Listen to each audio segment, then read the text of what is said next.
Aldo says, hi, Satoshi started his node or the blockchain centrally on his computer, I assume in January 2009.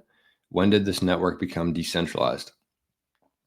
Well, for anything to start, it has to start with one person, one idea. It's not like 30 people all had the same thought at the same time and they started doing the same thing and they met at the same place. It has to start somewhere.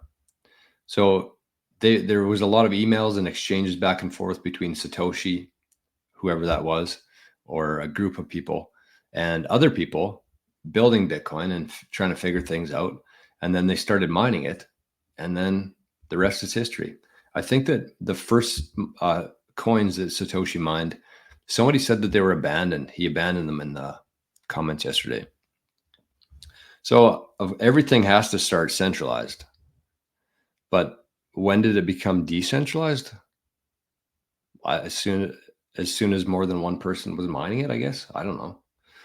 The beauty of the Bitcoin blockchain is that every 10 minutes, when all the new transactions are picked up, when the fees are high enough for those transactions to be picked up, the new ledger is updated. A new copy of the ledger is updated.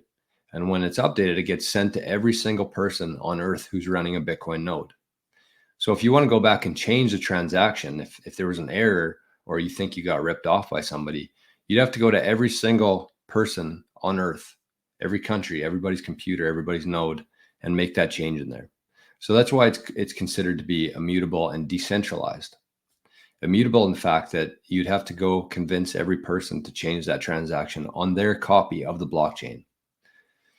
That's all it is. Just think of the Bitcoin blockchain as just a giant ledger transactions. Every transaction is just a bunch of data, and every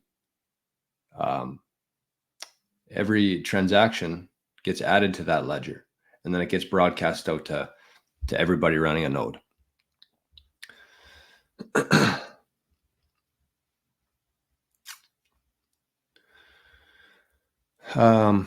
Sorry, I'm just looking through a few comments here on the Zap stream.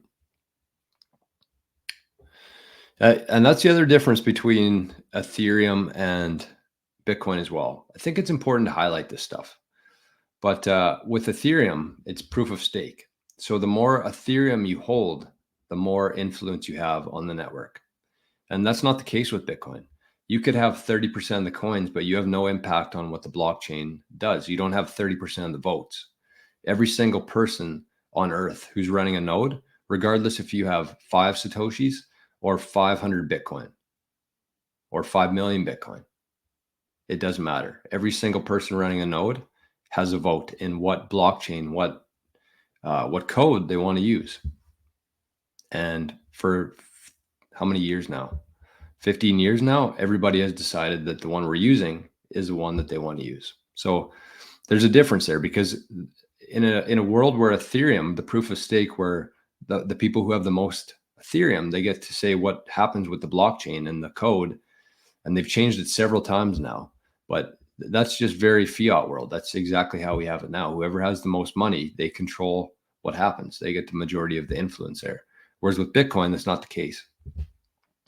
So people worry about BlackRock and MicroStrategy owning a couple percent of Bitcoin, but it really doesn't matter.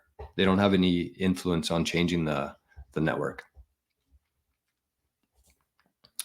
Bitcoin Boomer says, great show as always. Education is the single greatest key to Bitcoin mass adoption. And you're definitely doing